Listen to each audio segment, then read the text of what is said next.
ሰላም ጤና ይስጥልኝ ወገኖች እንደምን አላችሁ? እኔ ሰላም ነኝ። ሰሞኑን የአማራ ፋኖ ብሔራዊ ንቅናቄ ያው ተመስርቶ ብዙዎችን ወገኖቻችንን በጣም ደስ አሰኝቷል።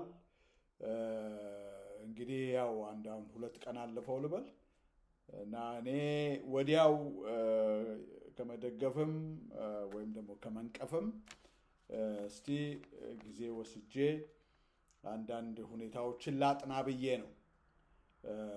ያው እስካሁን ድረስ ምንም ያላልኩት ማለት ነው። ኦፍ ኮርስ ኢት ዳዝንት ማተር ማለት የአንድ ሰው የግል አስተያየት ምንም ዲፍረንስ አያመጣም። ቢሆንም እንደ አማራነቴ በዚህ በአማራው ፖለቲክስ አካባቢ የሚሆኑ ነገሮች በሙሉ ያገቡኛል እና ከዛ የተነሳ ማለት ነው እንግዲህ አንደኛ ይሄ ጀስት ፍሮም ዘ ጌት ጎ ይሄ ንቅናቄ የምን ውጤት ነው ያልን እንደሆነ ወይም ደግሞ እነማን ናቸው በዚህ ውስጥ የተካተቱት ካልን ሁለቱ ያው አፋብኃና አፋሕድ ናቸው። ሁለቱ ጥምረት ነው እና ብዙ ወገኖቻችን በጣም ደስ ብሏቸው በቃ የአማራ እንባ ከዚህ በኋላ ታበሰ፣ በቃ የለፋ ነው የጸለይንበት በብዙ መልኩ እንዳው እንቅልፍ ያጣንበት ነገር የነኚህ ሁለት ፋኖዎች ማለት እንግዲህ ያው የእስክንድር ነጋን ፋኖ ብላችሁ ካላችሁ ማለት ነው የእስክንድር ነጋን ግሩፕ እና የነዘመነ ካሴን ግሩፕ አንድ የማምጣት ጉዳይ ነበረ። ያው ለብዙ ጊዜ አንድ ሁኑ ሲባል የተከረመው። ኦፍ ኮርስ የሚገርማችሁ ነገር እስክንድር ነጋ አሁን ወደ ፒክቸሩ ከመምጣቱ በፊት ማለት በዚህ በፋኖ አንድነት ጉዳይ ከመግባቱ በፊት ከዛ በፊትም ፋኖ አንድ ስለመሆን ጉዳይ ችግር ነበረበት። ያው እና ብዙ ጊዜ አንድ ሆነናል ሲሉ አሁን በቅርብ 2 ወር 3 ወር ራሱ የአንድነት ኒውስ ለህዝቡ አብስረውት ነበር። ከዛ በፊትም ደግሞ እንደዚሁ የአንድነት ጉዳይ በተደጋጋሚ ሆኗል እና ይሄ ምንድነው የአሁነኛው የአማራ ፋኖ ብሔራዊ ንቅናቄ የነ እስክንድርን እንግዲህ እያፈነገጡ አንዴ የዘመነው ያፈነግጣል፣ ሌላ ጊዜ ደግሞ የእስክንድሩ ያፈነግጣል። አሁን ሁለቱም አንድ ሆኑ። በቃ እንግዲህ አሁን አማራ አረፈ፣ በቀጥታ ነፃነቱንና ክብሩን ያስመልሳል፣ እንባው ይታበስለታል፣ አዲስ አበባም እንዲገባ ይፈቀድለታል። እነኚህ የመሳሰሉ ነገሮች ከዚህ በኋላ ፖሲቢሊቲ እንዳለ ከዚህ አንድነት ብዙ ወገኖቻችን እዛ ላይ ተስፋ ጥለዋል። ኦኬ እና በእውነት እንግዲህ ምንድነው ከእኔ አንጻር ደግሞ ምንድነው ያየሁት ያላችሁ እንደሆነ አሁን በዚህ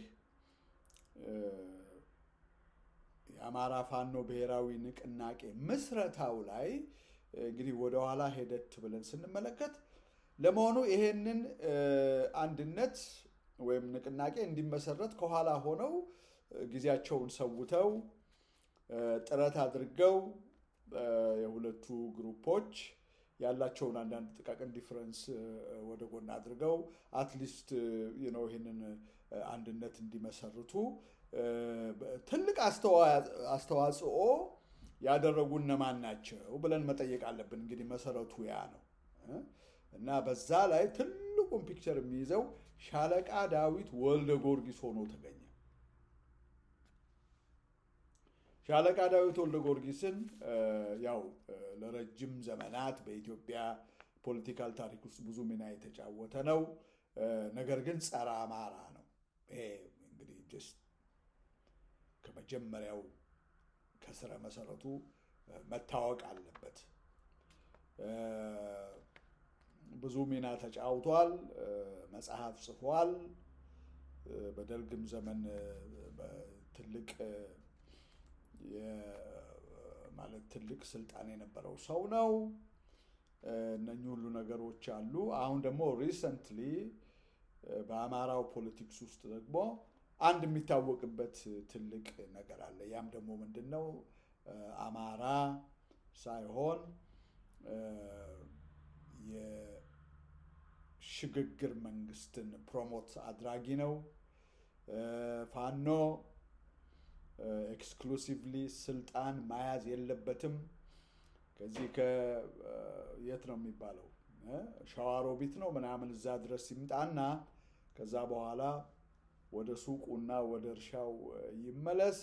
እኛ የሽግግር መንግስት ኦልሬዲ በዛ ውስጥ ማማ እንደሚሳተፍ ኦርጋናይዝ አድርገን ሬዲ ነን እና ፋኖ ይጋደል፣ ደሙን ያፍስስ፣ አጥንቱን ይከስክስ። ከዛ በኋላ እኛ ደግሞ ከዚህም ከትግሬውም ከኦሮሞውም ለዘመናት ያው አማራውንም የጨፈጨፈውንም ወሮ በላውንም ሁሉንም ሰባስበን የሽግግር መንግስት ብለን ስልጣን ላይ እኛ እንወጣለን ብለዋል። ይሄ እንግዲህ ከእስክንድር ነጋ ጋራ ግንባር ብለው ፈጥረው በመላ ስቴት እየዞሩ ረብጣ ይሄ ነው የማይባል ገንዘብ ሲሰበስቡ የከረሙበት ያ ምናምን 2 ዓመት ይሆነዋል።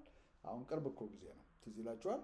የእስክንድር ነጋ የሆነ ግንባር ነገር ብሎ ያለው በኋላ ያፈረሰው ማለት ነው። በዛ ውስጥ የውጭው ይሄ የዳያስፖራው ክፍል ኃላፊ አስተባባሪ የነበረው ሻለቃ ዳዊት ወልደ ጊዮርጊስ ነው እና በዛ ወቅት በተለያየ ወቅት ባደረገው ንግግር የፋኖን ሚና ቁልጭ አድርጎ ምን መሆን እንዳለበት ቁልጭ አድርጎ ለአማራው ሕዝብ አሳይቶ ያው አማራው እንዴት ይሆናል ብሎ የተቆጣበት ዘመን ሩቅ አይደለም። that particular individual is behind this union ወይም አላያንስ እንበለው የአማራ ፋኖ ብሔራዊ ንቅናቄን ከኋላ ሆኖ እሱና አይ ዶንት ኖ ማን ነው ለአስራተ ምናምን ካሳ የሚባሉ ተሳስቼ ወይ የእሳቸው ልጅ ምናምን ለንደን የሚኖሩ አሉ ኢትዮጵያኒስት እና ኢትዮጵያኒስቶች ናቸው ይህንን የአሁኑን አንድነት ገፍተው ወደ ሪያሊቲ ያመጡት። ኦኬ ያ ትልቅ መልእክት አለው። ጓደኛህን ንገረኝና ያንተን ማንነት ደግሞ I could easily tell you የሚል አባባል አለ እና ይሄ አሁን ህብረት አፋብን የተባለው የተመሰረተው በነ ሻለቃ ዳዊት ወልደ ጊዮርጊስ አማካሪነት ከሆነ የነሱን ፍሌቨር ይዞ የመጣ ነው which is Ethiopianist ፌክ ኢትዮጵያኒስቶች ሁሉ ጊዜ አማራ ዋና ጸረ አማራ የሆኑ አማራ ወደ ስልጣን መምጣት የለበትም ብለው ሽንጣቸውን ገትረው የሚከራከሩ ከድፍረታቸው የተነሳ ፋኖ እዛው ይዋጋና ደሙን ያፍስስ እንጂ እሱ ወንበር ላይ ደግሞ የመቀመጥ ምን ብቃት አለው ብለው የሚያስቡ ግሩፖች ናቸው እና የነሱ ፕሮዳክት ነው ይሄ የአማራ ፋኖ ብሔራዊ ንቅናቄ። አይዟችሁ ማለት ተረጋጉ። ፖዚቲቭ የሆነ ነገር ብቻ መስማት የምትወዱ ሰዎች አላችሁ። ቶሎ እንደው እልል ማለት ምናምን የሚቀናችሁ አላችሁ።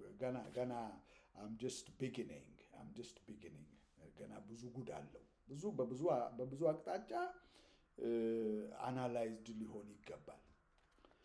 ሁለተኛ ነገር መጥቀስ የምፈልገው ምንድነው ይሄ አንድነት የተባለው ነገር it's overrated። አሁን እኮ የአማራው ትግል ልብ ብላችሁ አይታችሁ እንደሆነ አንዱኑ በማለት ነው አመታቱን የሚፈጀው። በዛ መካከል አብይ አህመድ እያደባየው ነው። ከሁሉ የበለጠ የአይዲዮሎጂ ዩኒቲ የተልእኮ የዓላማ አንድነት ይበልጣል ከሁሉ ይልቅ። አንዳንድ ጊዜ ከተለያዩ ቦታዎች ከአንድ በላይ የሆኑ መሪዎች ያሏቸው ግሩፖች አንድ አይነት አቋም አንድ አይነት አይዲዮሎጂ እስካላቸው ድረስ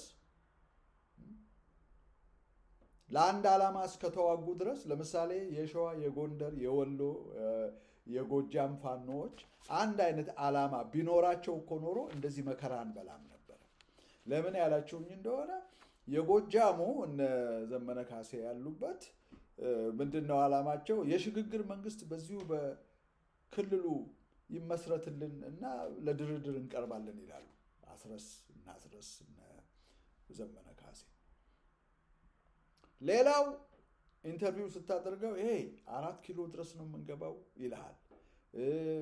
ሲስተሙን የአምባገነኑ ሲስተም ጥለን አማራ በወንበሩ ላይ ይቀመጣል፣ አገሪቷን ደግሞ ከወደቀችበት ያነሳል ይልሃል። የተለያየ አይነት ዓላማ ያላቸው ግሩፖች ከመሆናቸው የተነሳ ሊንቀሳቀሱ አልቻሉም። ግማሹ በቀጥታ ከብልጽግናና ከነ ብአዴን ምናምን ከነ ትህነግ የጎን ጉርሻ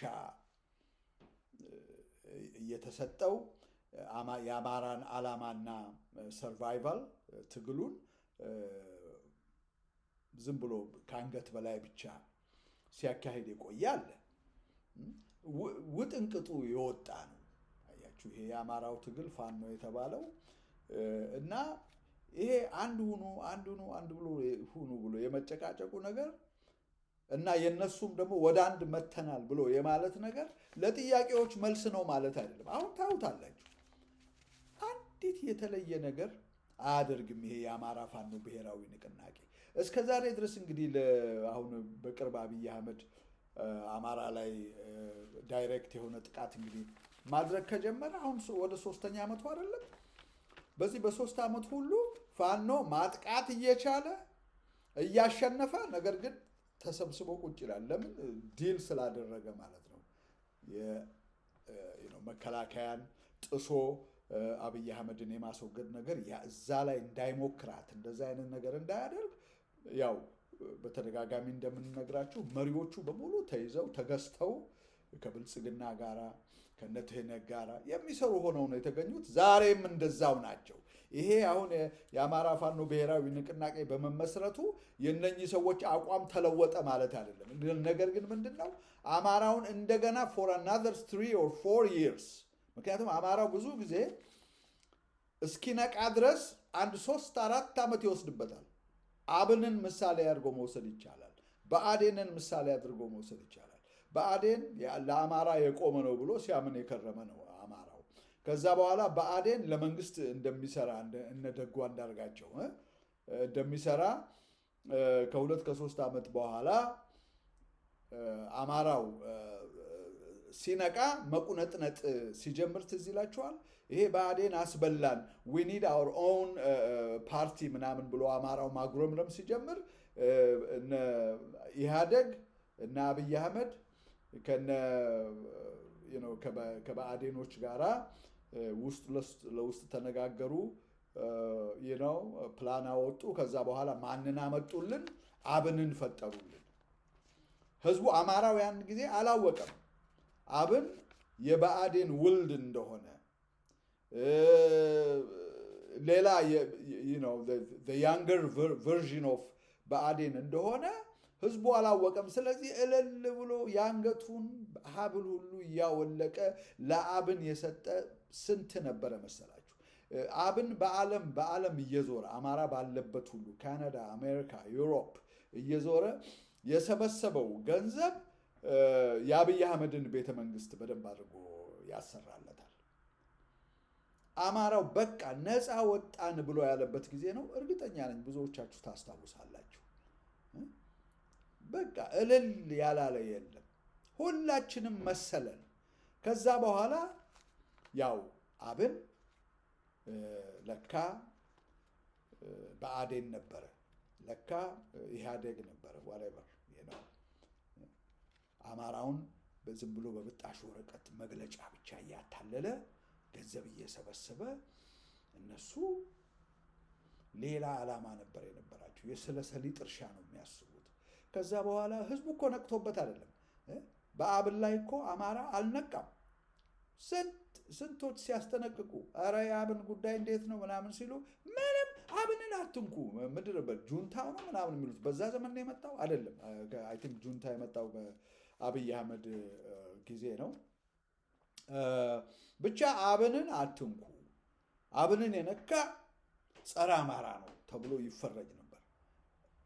እና ከዛ በኋላ አብኖች ራሳቸው በተለይ በምርጫው አካባቢና ከዛም በኋላ ከአብይ ጋራ አብይ ፓርላማ ውስጥ ገብተው አብይ ምርጫ ውስጥ ገብተው አንድ ዴሞክራቲክ የሆነ ኤሌክሽን ፕሮሰስ እያካሄደ አብይ አህመድ ኢቭን ያንን ከተረዱ በኋላ አብኖች እነ ባልደራስ እነ እናት ፓርቲ እነ ህብር ኢትዮጵያ ምናምን የሚባሉት ግር ብለው ከአብይ ጋር ቆሙ ማለት ያው ኦፍ ኮርስ ኦፖዚሽን ፓርቲ ተብለው ለስሙ ማለት ነው። እና ያ ለምርጫው ሌጂት መሲ ሰጠው። አብይ አህመድ ብቻውን ሮጦ ብቻውን አሸነፈ እንዳይባል እና አብን ነበር እንትን የሰጡት ሌጂት መሲ እንዲያገኝ ያደረጉት። እና አብን በዛ መልክ በፊት ለፊት አማራን ከነባልደራስ ጋር እነ እስክንድር ነጋ እስር ቤት ሆኖ ራሱ እኔም እወዳደራለሁ ምናምን አሁን እንደማያሸንፍ ያውቀዋል። ግን ለአብይ አህመድ ሌጂት መሲ ለመስጠት እኮ ነው። እኛ እኮ በዛን ጊዜ ብዙ ነገር አልገባንም።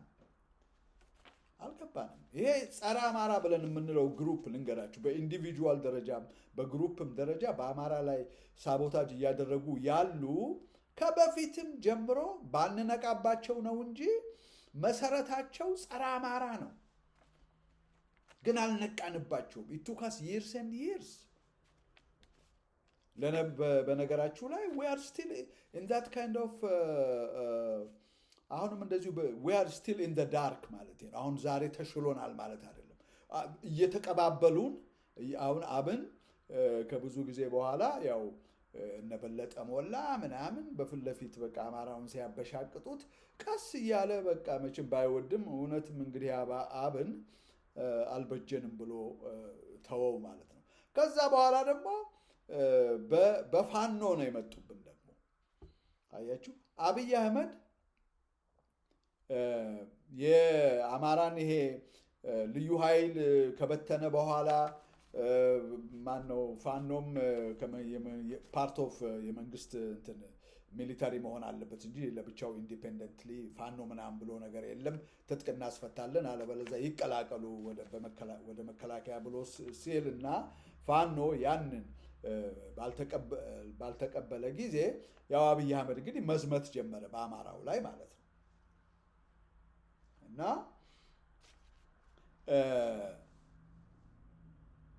በዛን ጊዜ ግን የሆነው ምንድን ነው ያላችሁኝ እንደሆነ አማራው በፋኖ ላይ ያው ለዘመናትም በታሪክም እንደነበረው ማለት ነው። አሁን ፋኖ አማራን ካለበት ሰቆቃ ያወጣዋል።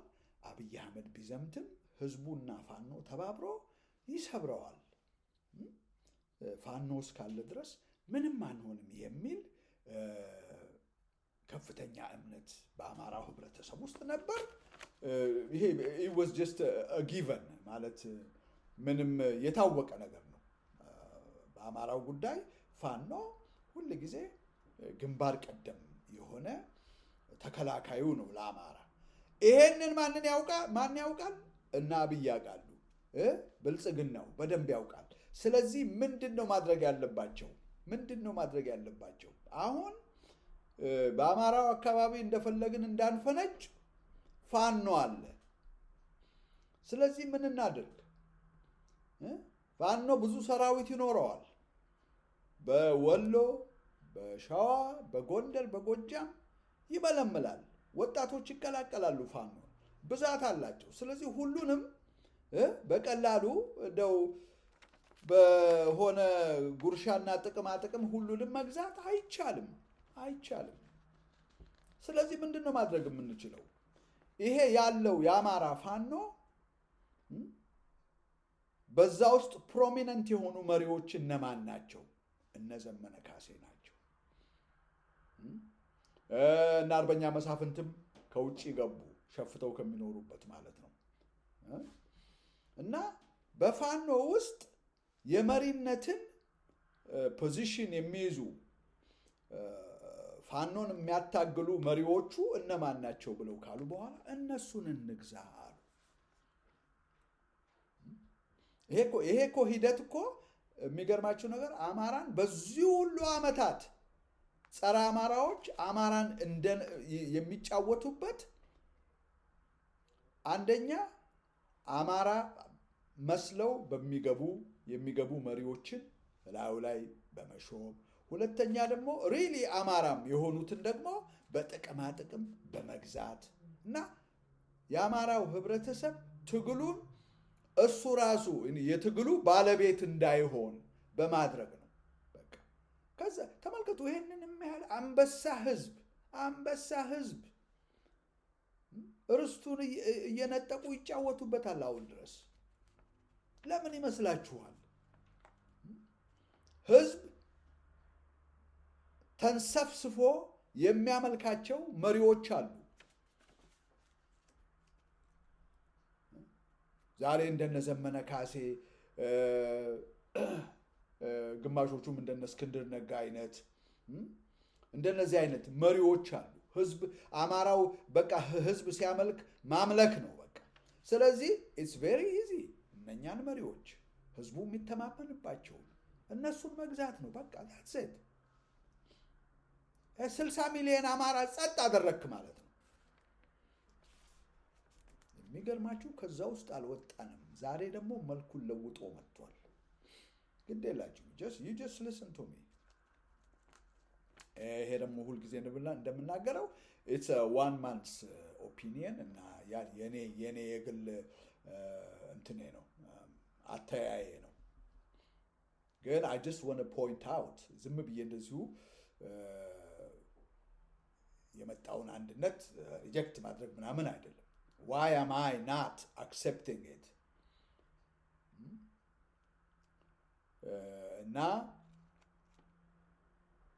የዚህ ብሔራዊ አማራ ፋኖ ብሔራዊ ንቅናቄ አፋብን መመስረት ማንን ነው የሚጠቅመው ብለን ስናስብ ልብ ብላችሁ አይታችሁ ከሆነ አሁን በዚህ በሶሻል ሚዲያው ላይ የትግራይ አክቲቪስቶች ፈንድቀዋል። ልክ ለአማራ እንደሚያስቡ አይነት ማለት ነው። አማራን ለ27 ዓመት ጄኖሳይድ የፈጸሙበት የአማራን ርስት አሁን ድረስ ነጥቀው ቁጭ ያሉ፣ ወልቃይትንም ካልነጠቅን በተቀር ሞተን እንገኛለን ያላለ ታደሰ ወረደ የሚባለው የትግራይ ክልል ጊዜያዊ መንግስት አስተዳደር ፕሬዝዳንት ምናምን እሱ እኮ እንደዛ ያለበት ምክንያት በነገራችን ላይ የሚተማመነው ነገር ስላለ ነው። በተለይ አሁን የአማራ ፋኖ ብሔራዊ ንቅናቄ እኮ መመስረት ለትግራይ ክልል ይሄ እነ ወልቃይትን እና ሌሎችንም የአማራ ርስቶች ይሄ ምዕራብ ትግራይ የሚባለውን እንትን ሶሊዲፋይ ለማድረግ እና በደንብ እንትን ወደ ራሳቸው አኔክስ ለማድረግ ትልቅ ተስፋ ነው የሰጣቸው። ይሄ ትልቅ ተስፋ ነው የሰጣቸው። ምክንያቱም ዘመነ ካሴ ነው መሪው የአማራ ፋኖ ብሔራዊ ንቅናቄ። ዘመነ ካሴ ለትግሬዎች ነው የሚሰራው። ዛሬም አልነቃችሁ? ዛሬም ይሄ አልገባችሁ?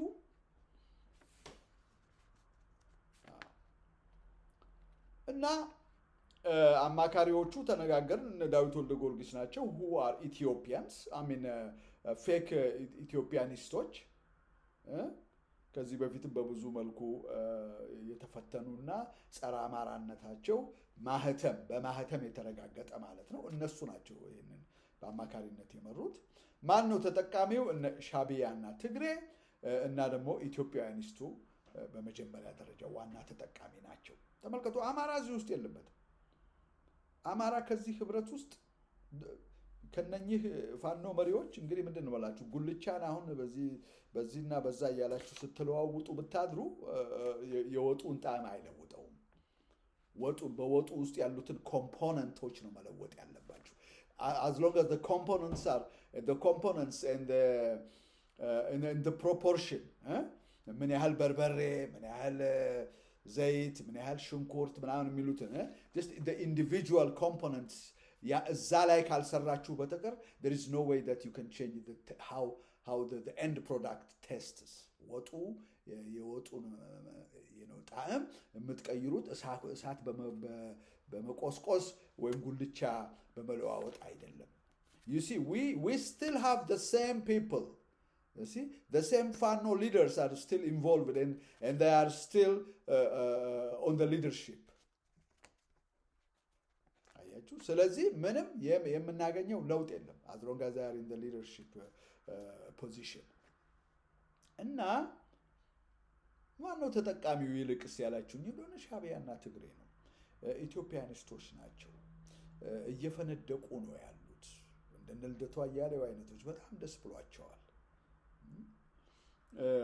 ለምንድን ነው ያላችሁኝ እንደሆነ አንዱ ይሄ የፋኖ ቶሎ ወደ አንድ መሰባሰብን በጣም ከሚፈልጉት መካከል ትልቁን ስፍራ የሚይዙት የሽግግር መንግስት የሚሉ ናቸው፣ ድርድር የሚሉ ናቸው። ለምን ፋኖ የተለያየ መሪ በነበረው ጊዜ ድርድር ለማድረግ በጣም አስቸጋሪ ነበር። ከየትኛው ፋኖ ጋር እንደራደር? ከዚህ ፋኖ ጋር ስንደራደር ይሄኛው ፋኖ ሌላ የራሱ ሐሳብ አለው፣ የራሱ ሚሽን አለው። እዛ ጋር ያለው ፋኖ ደግሞ እንደዚሁ። ስለዚህ ራሱ ለአሜሪካ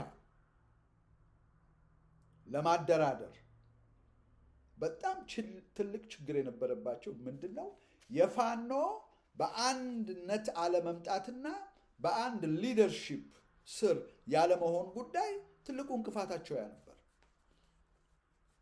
ዛሬ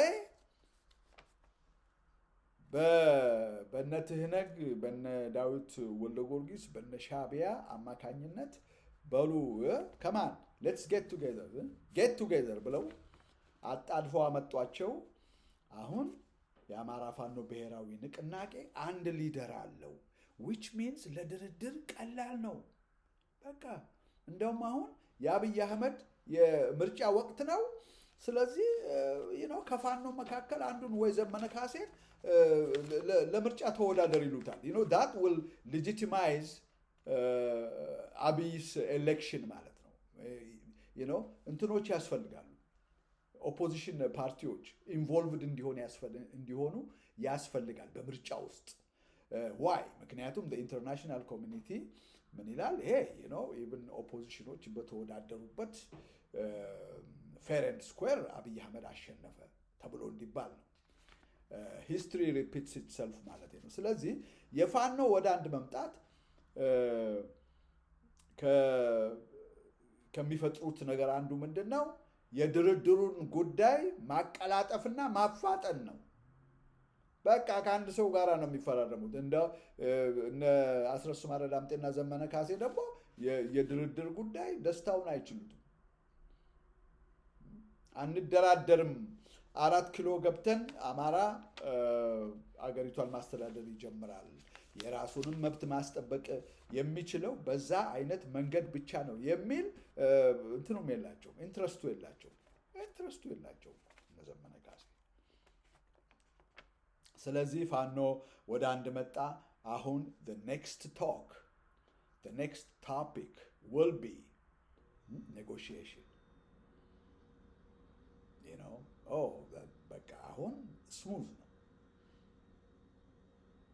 ዘመነ ካሴ 1-2-3 from the leadership group 1-2-3ቱን አብሮ ይዛል። መከታው አይደለም ምክትሉ፣ መከታው ኢትዮጵያኒስት ነው ከእስክንድር ጋር የነበረ። ምን ችግር አለ? በቃ እነሱ እሱን ይዘው እንትን ይላሉ።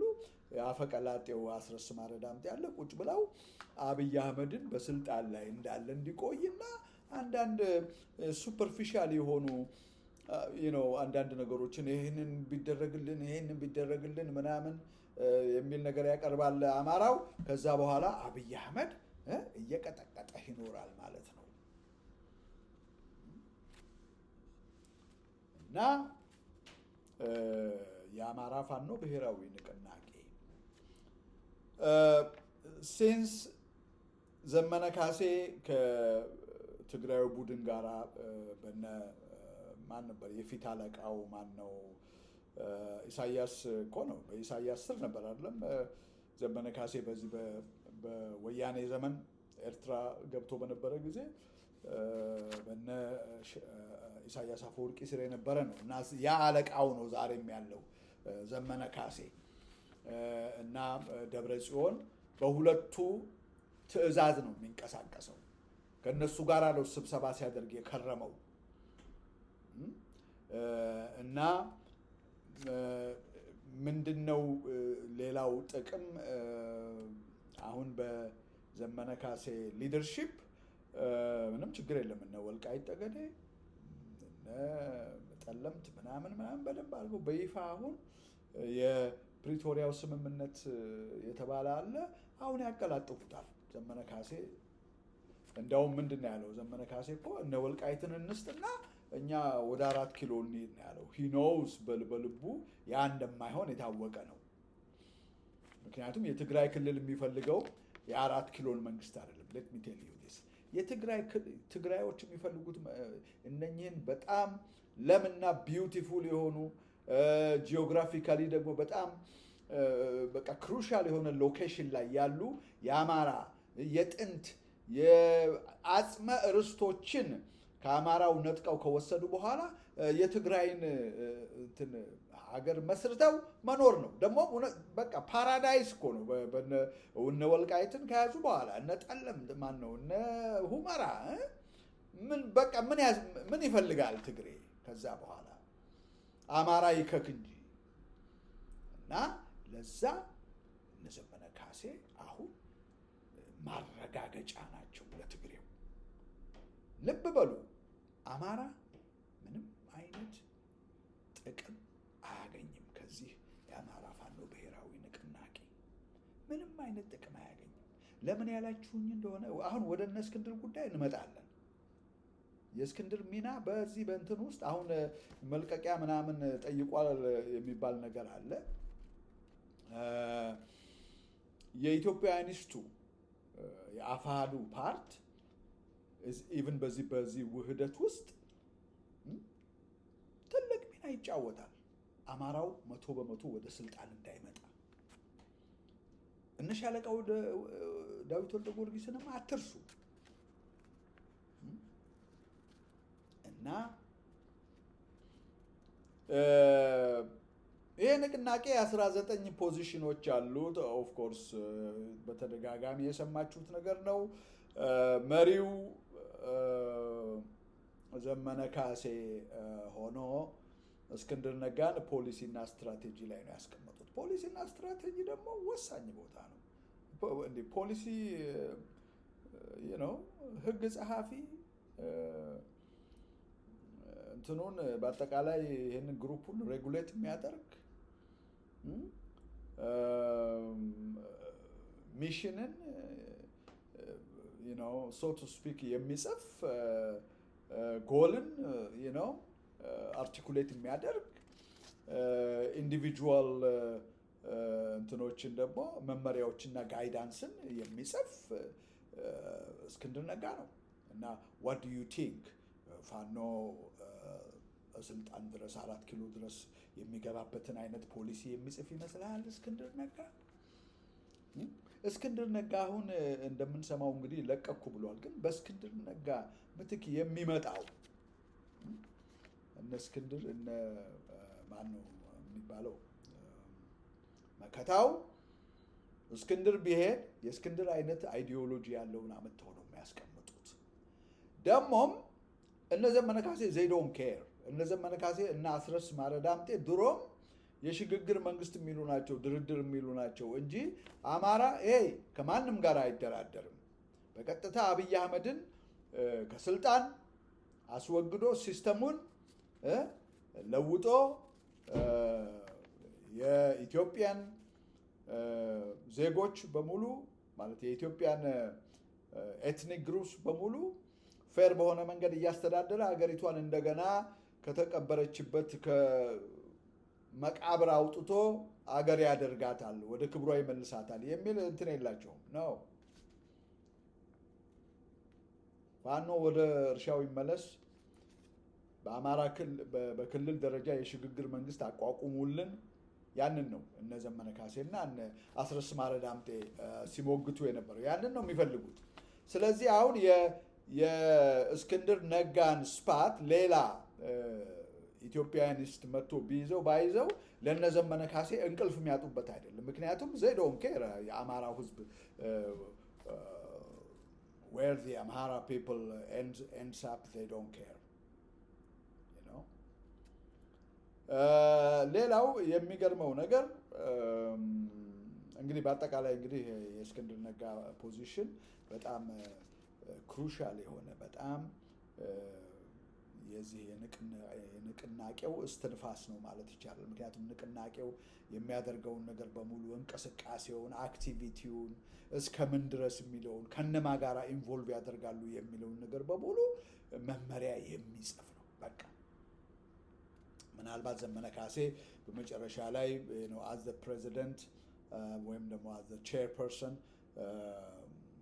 የሚፈርም ምናምን ይሆናል እንጂ በተረፈ የእስክንድር ነጋ ፖዚሽን በጣም በጣም ፓወርፉል የሆነ ፖዚሽን ነው።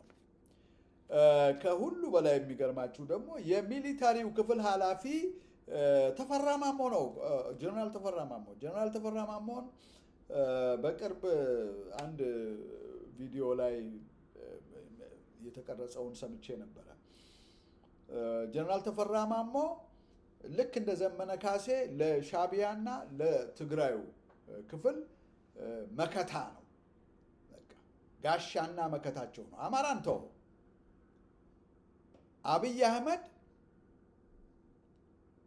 ወደ ትግራይና ወደ ሻዕቢያ ዘምታለሁ ቢል እነሱን አጠቃለሁ ቢል በእኛ ሬሳ ላይ ተረማምዶ ነው ብሎ የተናገረ ሰው ነው ጀነራል ተፈራ ማሞ።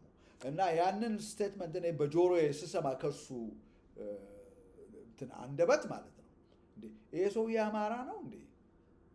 ፋኖን ተቀላቅሎ ወደ ፋኖ የገባው ለአማራው ሊታገል ነው ወይስ ትግሬውን ሊጠብቅ ነው፣ ሻዕቢያን ሊጠብቅ ነው ብዬ ነው የጠየቅኩት። እና ገስ ዋት የዚህ የአዲሱ የአማራ ፋኖ ብሔራዊ ንቅናቄ ሚሊተሪ ኦፐሬሽን ዋና ኮማንደር ኢን ቺፉ ማን ነው? እሱ ነው። ማንን የሚጠብቅ ይመስላል? ትግሬን ነው የሚጠብቀው ወይስ አማራን? ሻዕቢያን ነው የሚጠብቀው ወይስ አማራን? ሻዕቢያንና ትግሬን ነው የሚጠብቀው። አብይ አህመድ እንዳይዘምት በትግሬው ላይ በሻዕቢያ ላይ እንዳይዘምት ያንን መጠበቅ ነው የእሱ ስራ። ፎርጌት አማራ። እንዲህ አይነት አሸዋፊ ግሩፕ ነው የአማራ ፋኖ ብሔራዊ ንቅናቄ ሆኖ የመጣው። እና ጀነራል ተፈራ ማሞ የወሎ ሰው ነው እኔ እንደሰማሁት ከሆነ። ስለ አማራው ጥቅም ግን ጉዳዩ አይደለም። ትግሬን አትንኩ። የሚገርም እኮ ነው በቃ። እና ይሄ የአማራ ህዝብ ትግሬን አትንኩ፣ ሻዕቢያን አትንኩ ብሎ የሚለው ጀነራል ተፈራ ማሞ ለምን ይመስልሃል? በጥቅም ስለተገዛ ነው። በቃ በጥቅም የማትገዛው አለ ወይ? በአማራ ህብረተሰብ ውስጥ በጥቅም የማትገዛው አለ ወይ? ጉድ የሚያሰኘው በታሪክ ይሄ ነው። አንድም ሰው የለም ወይ ስለ ህዝብ የሚቆም?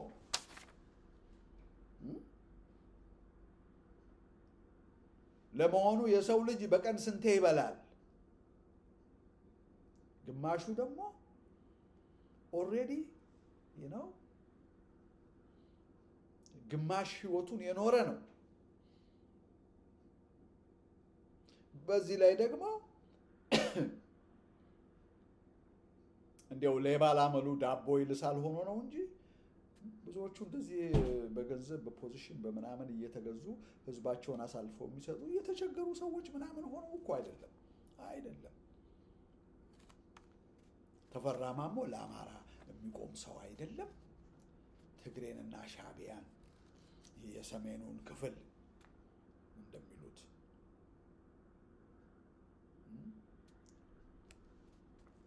የዛ ጀግና ነው፣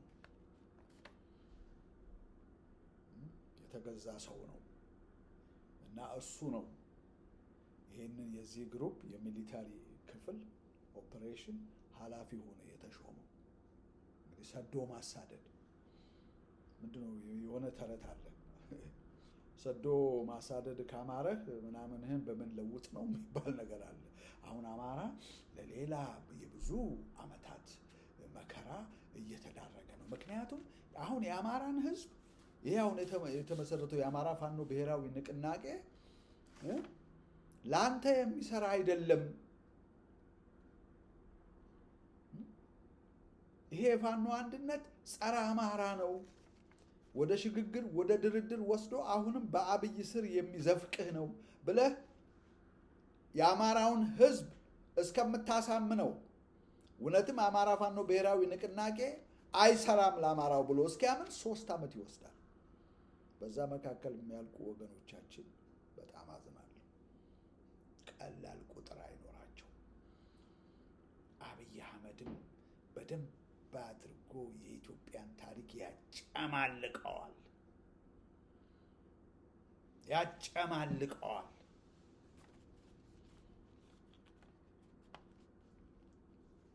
እና ስንት አንድነት ተፈጥሯል ወገኖች፣ ስንት አንድነት ተፈጥሯል። ዘመነ ካሴ መሪነቱን የፈለገበት ምክንያት ከበስተኋላ ሆነው የሚያዙት አዛዦች ስላሉ ነው፣ የትግሬውና የሻዕቢያው ክፍል። ምክንያቱም ዘመነ ካሴ በመሪነት ላይ ካልተቀመጠ ወደ አንድ የሚመጣውን ፋኖን to their advantage ሊጠቀሙበት አይችሉም ትግሬዎች። ስለዚህ ነው በተደጋጋሚ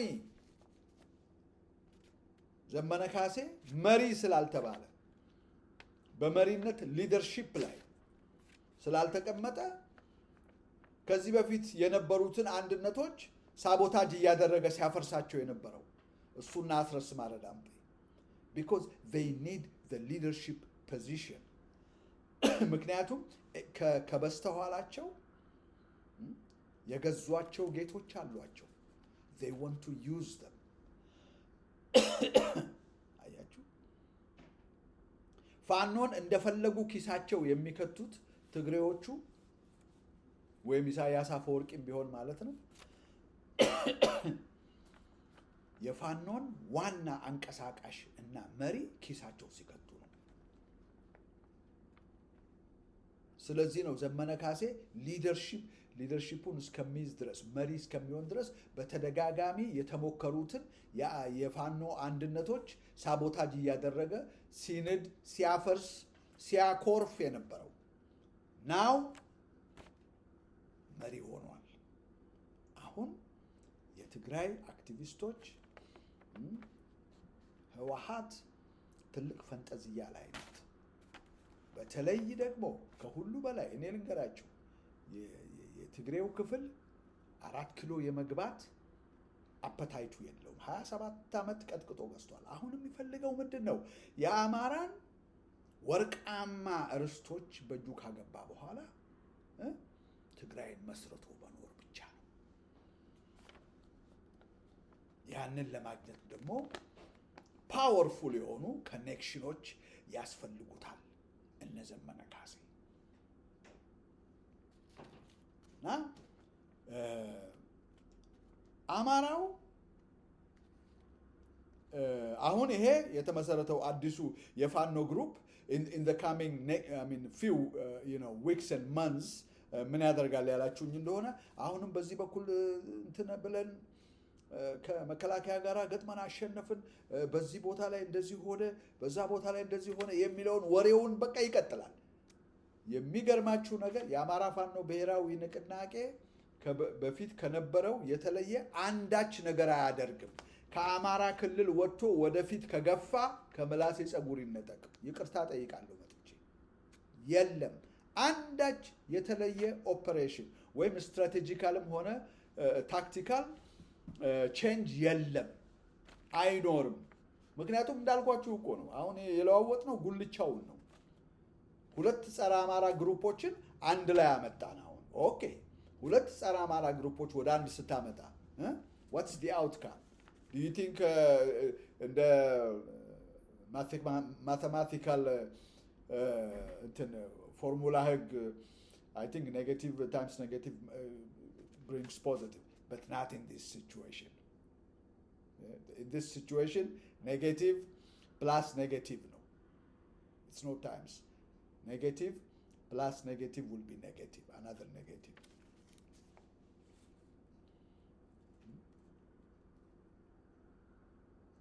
Afahad plus Afabaha, Afaban, which is component to and ነው የመሪዎቹ እንትናቸውን አልለወጡም፣ አቋማቸውን አልለወጡም። ለ3 ዓመት ሙሉ ከተማ እየለቀቁ እየወጡ ትግሉን ከአማራ ክልል እንኳን ለማውጣት ከአማራ ክልል ፈቀቅ ለማድረግ ፈቃደኛ ያልሆኑ መሪ አመራሮች አሁንም እነሱ ናቸው። ባህር ዳርን እንኳን ከብልጽግና ማጥራት ያልቻሉ አመራሮች አሁንም እነሱ ናቸው። What do you think will change?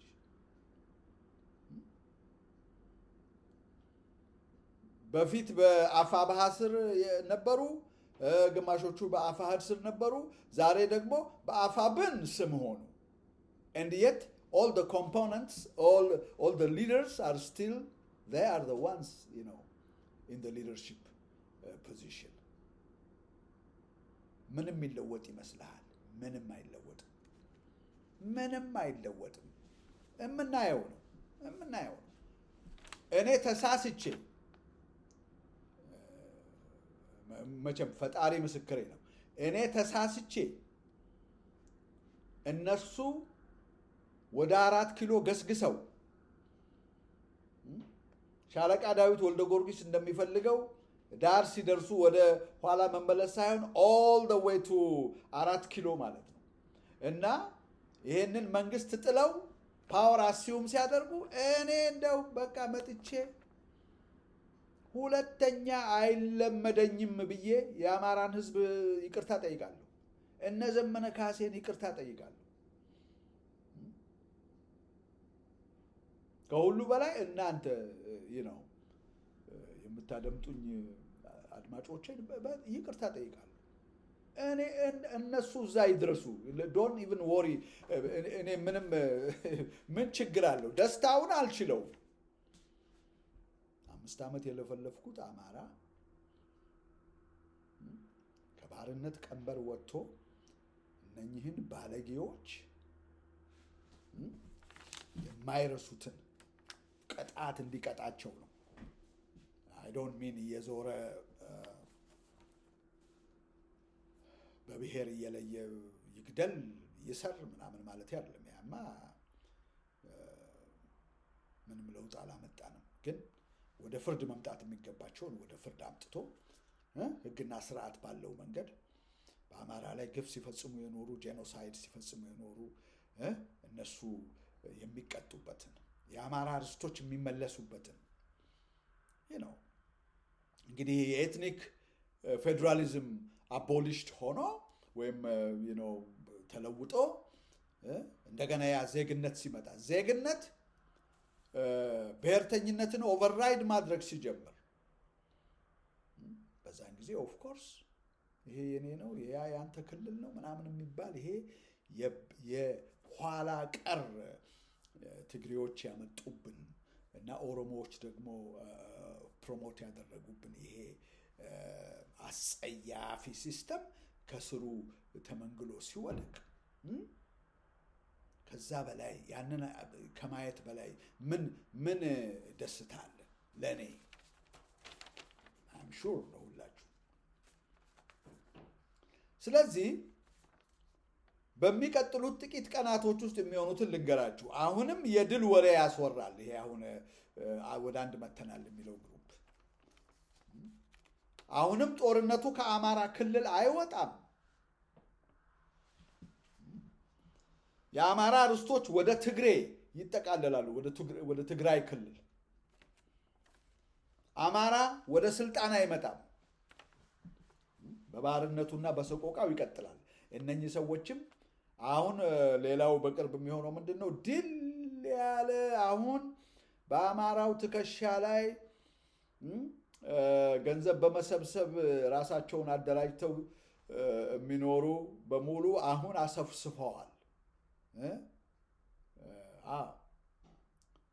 የጎፈንድሚ ጀግናዎች ቀዝቀዝ ብሎባቸው ነበር። አሁን የዚህ የአንድነቱ አካል ነን እሰይ ምናምን ማለት ጀምረዋል። because they know they are going to use it to generate some profit, some personal and private profit in the name of ፋኖ ማለት ነው።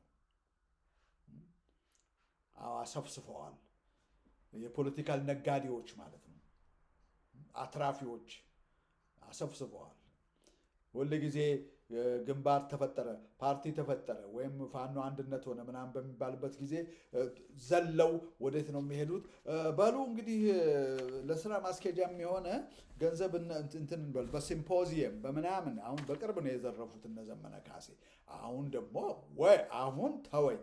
በዚህ በአማራ ፋኖ ብሔራዊ ንቅናቄ ምድረ አማራ መቼም ሲነግሩ አትሰማም።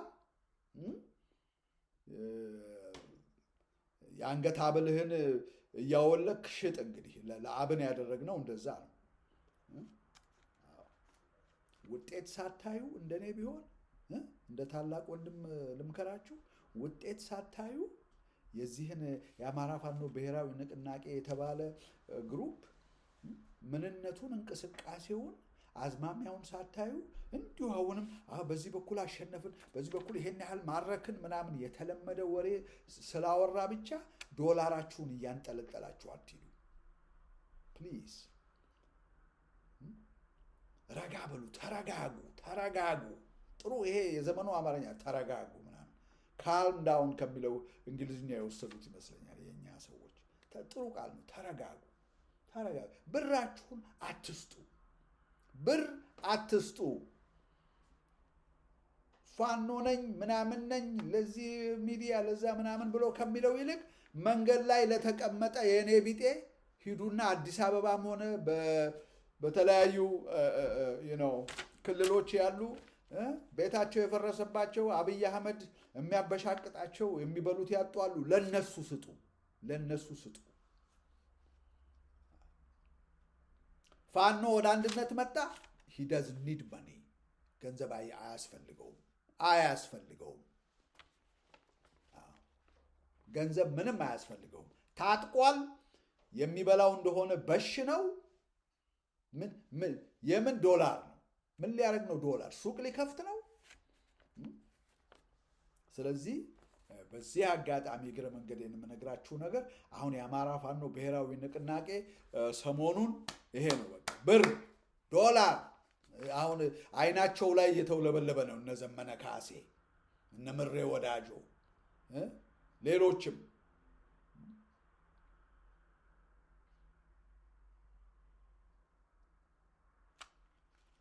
የአማራን ሕዝብ በባርነት እንዲማቅቅ ያደረገው የፋኖ ገንዘብ ማጣት አይደለም። ፋኖ ከመቼ ወዲህ ነው በዶላር የሚንቀሳቀሰው? ይሄ የዳያስፖራው ኮሚዩኒቲ አባለገው። የዶላር ስኳር ላሱ የዶላር ስኳር የቀመሰ ሰው ከዛ በኋላ ምን ቢሆን ህይወት ነው የሚታየው። ዋው ይሄንንማ ካገኘሁኝ የምን አባቱ ለነፃነት መታገል ነው? ለማብዬ ነው የምሞተው? ባንክ አካውንቴ ውስጥ $2 ሚሊዮን ቁጭ ብሎ ቪላ ቤቴን ሰርቼ መኪናዬን ገዝቼ እየተንቀባረርኩ ቁርጤን እየበላሁ መኖር ነው እንጂ ለማን አባቱ ብዬ ነው የምሞተው ነው የሚሉት እነ ዘመነ ካሴ እኮ። ስለዚህ ከያለበት ቦታ ይገዟቸዋል። እነ ኢሳያስም እነማንም ይገዟቸዋል። አንተ ደግሞ እዚህ ላማለኝ በሰማይ ዘመነ ከሌላ ሊያማራ ህዝብ አሁን በዚህ በአማራ ፋኖ ብሔራዊ ንቅናቄ አዲስ አይደለም የተመሰረተው፣ 3 ዓመት ትረገጣለህ። በብዙ ሺህ የሚቆጠሩ አማራዎች የድሮን ሰለባ ይሆናሉ።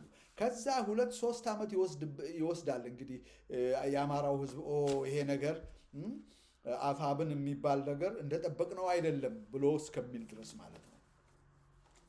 ይሄ ነው። this is the trend. This is how we operate. This is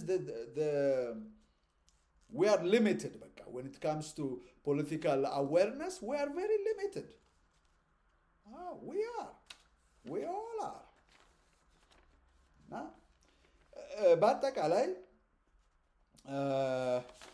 እነኚህን ነገሮች ካልኩ በኋላ የአማራ ፋኖ ብሔራዊ ንቅናቄ ለአማራው ህዝብ ትልቅ እንትን ነው፣ መርዶ ነው። ትልቅ መርዶ ነው። ለምን አላፈርጠላችሁም? ትልቅ መርዶ ነው። ይሄንን ደግሞ በሚቀጥሉት ሳምንታት፣ ወራት፣ ዓመታት ታዩታላችሁ። እንዳልኩት የድል ወሬ ከማስወራት ውጪ ምንም ይሄ ማቴሪያላይዝ የማያደርግ ማለት አሸነፍን ምናምን ይላሉ፣ ግን ባህር ዳር ነፃ አትሆንም። ካሸነፍክ you gain territories on your enemies። ካሸነፍክ ጠላትህን ከከተማዎችህ፣ ከወረዳዎች፣ ከአውራጃዎች በሙሉ መንጥረህ ታወጣለህ። ካሸነፍክ አማራ ክልል ውስጥ አትድበሰበስም። you go forward to the ultimate prize 4 ኪሎ 100% አማራ ኤክስክሉሲቭሊ ስልጣን ላይ መቀመጥ ማለት ነው። ይሄ ዳዊት ወልደ ጊዮርጊስ እንደሚል ሽግግር ምናምን የሚል የለም። አማራው ተጋድሎ ለሌንጮ ባቲ መልሶ እንደገና ወይም ለነ ጃዋር መሐመድ ወይም ደግሞ ለነ ብርሃኑ ነጋና ልደቱ አያሌው አይነቶች ፌክ ኢትዮጵያኒስቶች ስልጣኑን አያስረክብም፣ እሱ ደሙን አፍስሶ።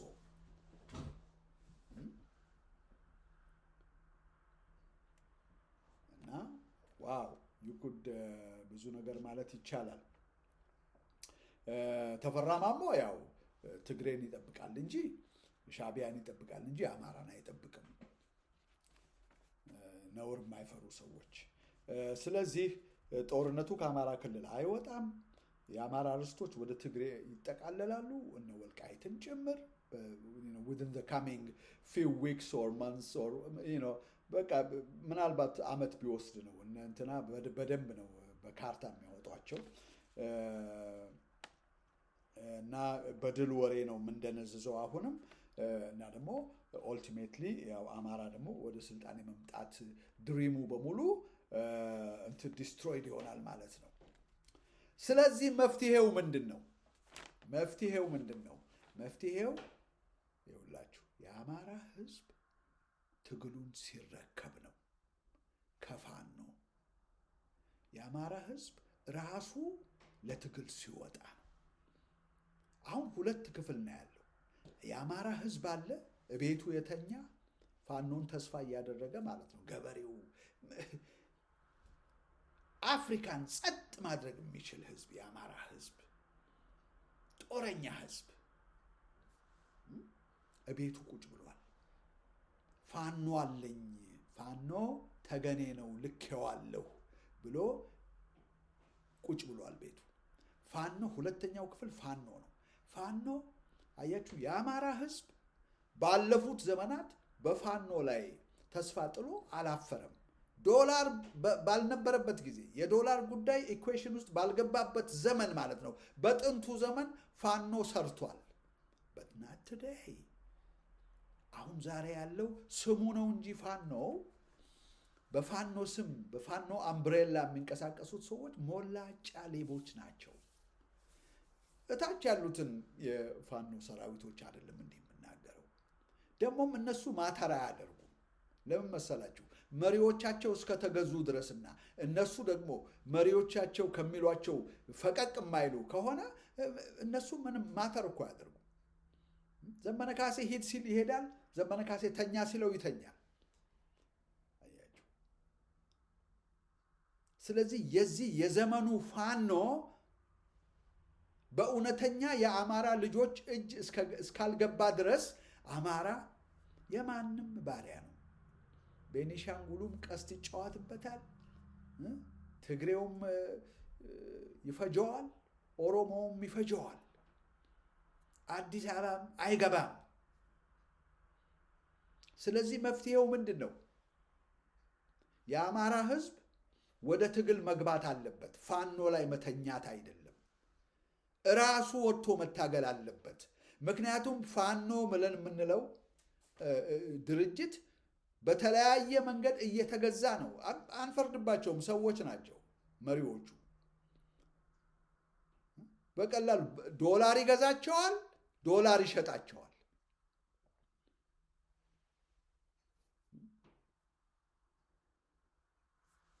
ስለዚህ የአማራው ህዝብ በፋኖ ላይ እምነቱን በመጣል እየተጨፈጨፈ መኖር አይገባውም። ምሳሌ ልስጣችሁ። አሁን በቅርብ የተለያዩ ሀገሮች ፕሮቴስት አድርገው ሰምተናል። ለምሳሌ አሁን የኬንያውን እንውሰድ። ኦኬ፣ ሩቶ የታክስ ጭማሮ ቢል ሲያስተዋውቅ ከተማዋ ተደበላለቀች። ሲቪሊያንስ፣ ኢንዲቪጁዋል ሲቪሊያንስ ከየቤታቸው ማንም ሳይነግራቸው፣ ምክንያቱም ይሄ ኮመን ኢንትረስታቸው ነው የተነካው። ማንም ሞር ታክስ እንዲከፍል አይፈልግም። በተለይ ደሃው ክፍል ከዛው ከሚያገኘው ላይ ካፉ ነጥቀው ነው ማለት ነው የሚወስዱበት። ስለዚህ ይሄንን ቢል ወይም ፖሊሲ ላለመቀበል ህዝቡ፣ ወጣቱ እንዳለ ብድግ ብሎ ወጣ።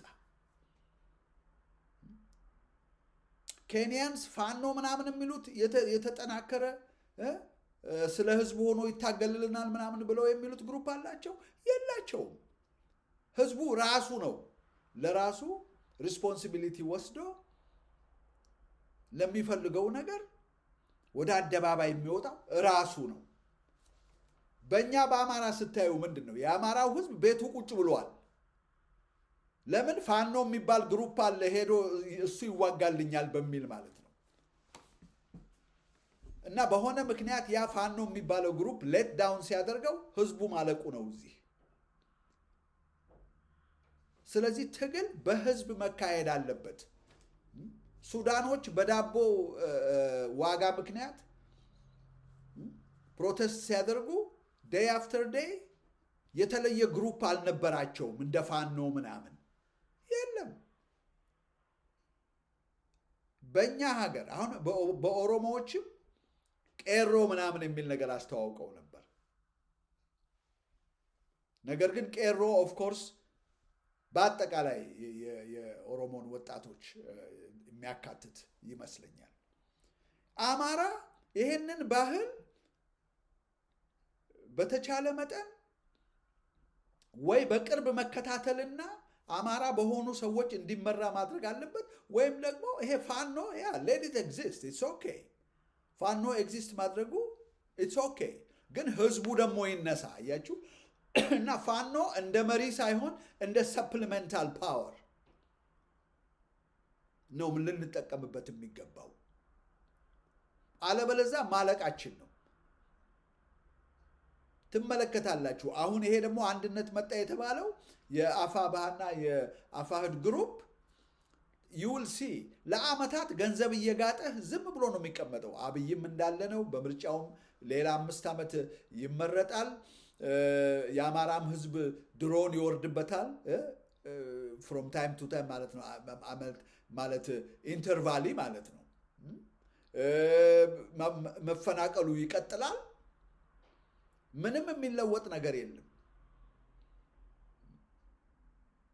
ይሄ እንዳይሆን የአማራ ህዝብ ራሱ መነሳት አለበት። ከዚህ በኋላ ትግል ሲባል አማራው ኃላፊነቱን ሲቪሊየንስ አሮጊቱም ሆነ ወጣቱ ጎልማሳው ያለውን ይዞ ተነስቶ የሚያጠቃውን ጠላት የመምታት ነገር ራስን የመጠበቅ ነገር ኃላፊነት መውሰድ አለበት። በፋኖ ላይ አይደለም። ፋኖ በቃ አይታመንም። ምክንያቱም መሪዎቹ ማለት ነው። በመሪዎቹ የተነሳ ፋኖን አምኖ አማራው ሊቀመጥ አይችልም። በየትም ሀገር ብትሄዱ በኢራን አሁን ለአንድ ወር ምናምን ፕሮቴስት ሲያደርጉ የተለየ ግሩፕ የታጠቀ ግሩፕ ይዘው አይደለም። ህዝቡ ነው ጀስት ኢንዲቪጁዋሊ ፍሮም ጀስት ኢንዲቪጁዋል ሆምስ ኢንዲቪጁዋል ፋሚሊስ ናቸው ራይዝ አፕ ያደረጉት። ይሄንን ባህል ዲቨሎፕ እስከሚያደርግ ድረስ አማራው 50-60 ሚሊዮኑ ቤቱ ቁጭ ብሎ እዚህ በጉቦ በሚገዛ ግሩፕ ፋኖም በሉት የአማራ ልዩ ኃይልም በሉት በዛ ምክንያት ቤት ንብረቱን እያጣ ታሪኩን እያጣ ኦርቶዶክስም ባህሏን ቅርሷን እያጣች መነኮሳት እያለቁ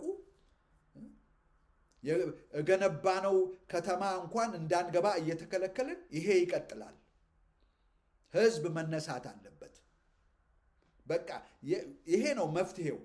መፍትሄው ይሄ ነው እንጂ በኢንዲቪጁዋልስ ላይ መተማመን አይቻልም። ኢንዲቪጁዋልስ አያችሁ ይገዛሉ፣ በጥቅም ይገዛሉ። $10 ሚሊዮን እሰጥሃለሁ ብለኸው አንድ የፋኖ መሪ ኖ የህዝቤን ጥቅም አሳልፌ አልሰጥም ቢል come back and give him $15 million ምንም ይሆን ይመስላል? He will take it into consideration.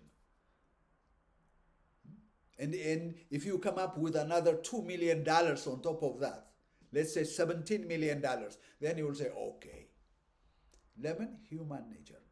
እንደዚህ በምልበት ጊዜ በትሪሊየንም ዳለር የማይገዙ ጀግኖች የሉንም ማለት አይደለም። but they are 1 in 10 million, in 100 million. እነሱን ፈልጎ ማግኘት ራሱ አይቻልም። እንደዚህ አይነት እኮ ጀግኖች ነበሩ። አሳምነው ጽጌ ላሳምነው ጽጌ ህልሙም የሚበላው የሚጠጣው የአማራን ጉዳይ ነው። ስለዚህ እነ አብይ አህመድም ሆነ የትግሬው ክፍል ሊገዛው አልሞከረም። አይቀመስም ሰውየው። እንዲህ አይነቶች የሉንም አሉ። 1 in 100 million, 1 in let's say 100,000, 1 in a million. ታዲያ የዛ ክፋቱ ምንድነው? እነኛን ፈልጎ ማግኘቱ ችግር ነው። There are different circumstances. There are different circumstances. እነኛ ሰዎች maybe they may not even be in the military. እንደዛ አይነት ስትሮንግ የሆነ ካራክተር ያላቸው። ስለዚህ we should not take a chance. ህዝቡን ማሳተፍን ባህል አድርገን መውሰድ አለብን። ፋኖ ፋኖ ፋኖ ይላል የአማራ ህዝብ። ፋኖ በዘመናት ውስጥ አሁን ይሄውና ዞረው የፋኖ በክብር የሚታወቀውን ፋኖ በትግሬውም በኦሮሞውም እንደፈለገ በቲክቶከሩም እንደፈለገ ስሙ የሚነሳ ዝም ብሎ እርምጥምጥ ግሩፕ አድርገውታል። በጥቂት ሊደሮች የተነሳ ማለት ነው። ስለዚህ ከዚህ ምንም አትጠብቁ። አማራ ፋኖ ብሔራዊ ንቅናቄ ምንም እንዳትጠብቁ። ኢፍ ኤኒቲንግ አማራው እንደውም የበለጠ ማጥ ውስጥ ነው የገባው። አሁን እነ ዘመነ ካሴን ይዘህ የትም አትደርስም። ፊት ለፊታችሁ እኮ ያለ ነገር ነው። እኔ እኮ sometimes I get confused. ተመልከቱ፣ ምሬ ወዳጆ ቁጭ ብሎ ራያ በትግሬ እጅ ነው ያለው። How is it that you don't question this? ለምንድን ነው ምሬ ወዳጆ ፋይት የማያደርገው ለአማራ ርስት? What is the connection between him and the Tigrays? ዘመነ ካሴ ቁጭ ብሎ እነ መተከል ተወስደዋል።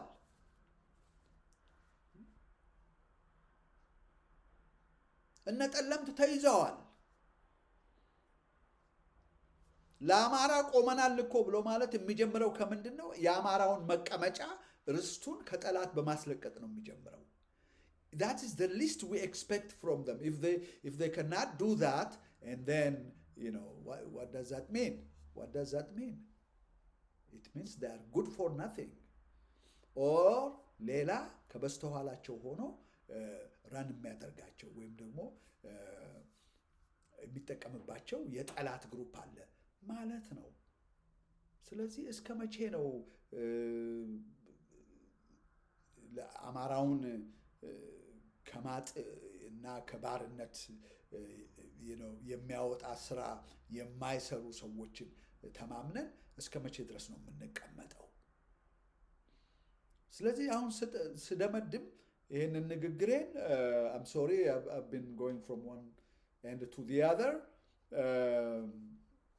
ይሄ አሁን ያለው የአማራ ፋኖ ብሔራዊ ንቅናቄ የአማራን ህዝብ ለሌላ ዙር ጥቃትና ለሌላ ዙር እንግልት አሳልፎ የሚሰጥ ነው። እስክንድር ነጋ የሰጡኝን እንትን አልቀበልም፣ ፖዚሽን አልቀበልም ምናምን የሚለው ነገር ያው ምንም ለአማራው የሚጨምረው የሚቀንሰው ነገር የለም። እስክንድር ነጋ ሲጀመርም መወገድ የነበረበት ነው። እነ ዘመነ ካሴና አስረስ ማረ ዳምጤ ሊወገዱ የሚገባቸው ነበሩ እና ይሄው እንግዲህ እዚህ ደርሰናል። በየጊዜው የሆነ ኤክሳይት የሚያደርግህን ነገር እንዲህ ያደረግን እንዲህ መጣ፣ በዚህ በኩል አሸነፍን፣ አሁን አንድ ሆንን ምናምን ይሉሃል። ኦኬ ሌትስ ጀስት ጌት some dollars ለስራ ማስኬጃ የሚሆን ይሉሃል።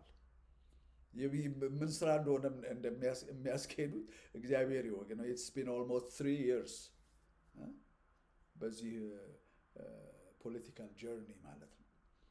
ስለዚህ ንቃ። የነ ዳዊት ወልደ ጊዮርጊስ ግሩፕ ነው ይሄ የተቋቋመው። ኦኬ ምንም ነገር አትጠብቅ፣ ይልቅ የአማራ ህዝብ ይነሳ፣ ትግሉን ራሱ ይታገል። የአማራ ህዝብ ትግሉን ራሱ ይታገል። ሊድን ከፈለገ እንዲከበር ከፈለገ የአማራን ህዝብ ኃይል ጠላቶቹ አይተው እንዲበረግጉ ከተፈለገ የአማራ ህዝብ ነው መነሳት ያለበት። It wouldn't even take him more than 2 weeks ጠላቶቹን አጥርቶ አዲስ አበባ ላይ ቁርሱን ለመብላት። ምንም ይሄ እንትን አይደለም፣ ማጋነኔ አይደለም። this is እውነት ነው፣ እውነት ነው። ተመልከቱ፣ ስንት ሚሊዮን አማራ ቤቱ ቁጭ ብሎ ነው እኮ የሚያለቅሰው። ምክንያቱም ፋኖዎቹ ተነስ አይሉትም። እነሱ እኛ አለን እያሉ ገበያቸውን ያጧጡፋሉ ማለት ነው። እና እግዚአብሔር ይፍረድባቸው። ስንት ህዝብ አልቋል። እና ማን ነው ወንድማችን ነፃነት ወርቅነህ የተባለ ወንድማችን በጣም ፈኒ የሆነ ጊፍትድ የሆነ ወንድማችን ያው ባለፈው ሳምንት ይመስለኛል ከዚህ ዓለም በሞት ተለይቷል። እና ለቤተሰቡ፣ ለወዳጆቹ፣ ለጓደኞቹ መጽናናትን እመኛለሁኝ። ብዙ አርቲስቶች እያጣና ያለ ነው። የአማራውን ባህል የኢትዮጵያዊነትን ወዝና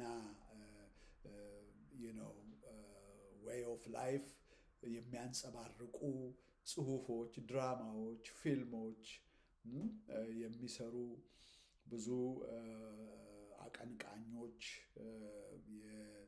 የአርቲስቶች ማለት አክተርስ ምናምን በሙሉ ሴሌብሪቲስ at an alarming rate እያጣና ያለ ነው እና አትሊስት ምንድን ነው what is going on የሚል ጥያቄ ያጭራል።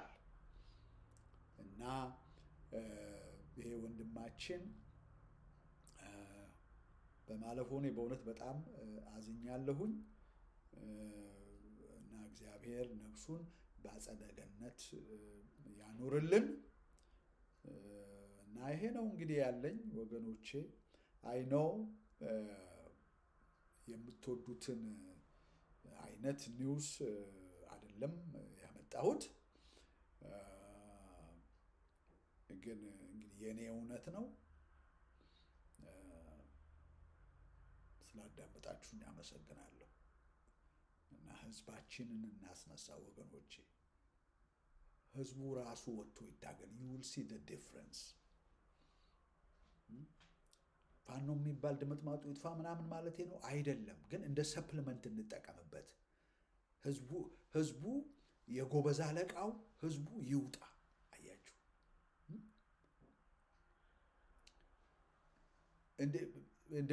እንደ ትልቅ ማዕበል ነው እኮ የሚሆነው። የአማራ ህዝብ ይወጣ። እንደዚህ እንሰቃይ ነበር ነው።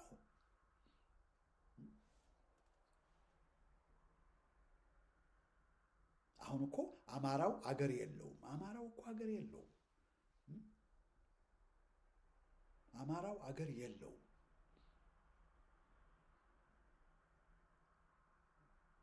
እና ህዝቡ ታግሎ እንደሚገባ ያለውን ሰንዝሮ ጠላት አይሎበት ተሸንፎ ቢሰቃይ ነው ታግሎ ነበር። መሸነፍና ማሸነፍ ያለ ነው። ተሸንፎ በዚህ ደረጃ ላይ ደረሰ ብለን እንላለን። በቃ ንቅንቅ ሳይል እዛው ቤቱ እንደተኛ ነው እኮ እየሄዱ የሚገድሉት።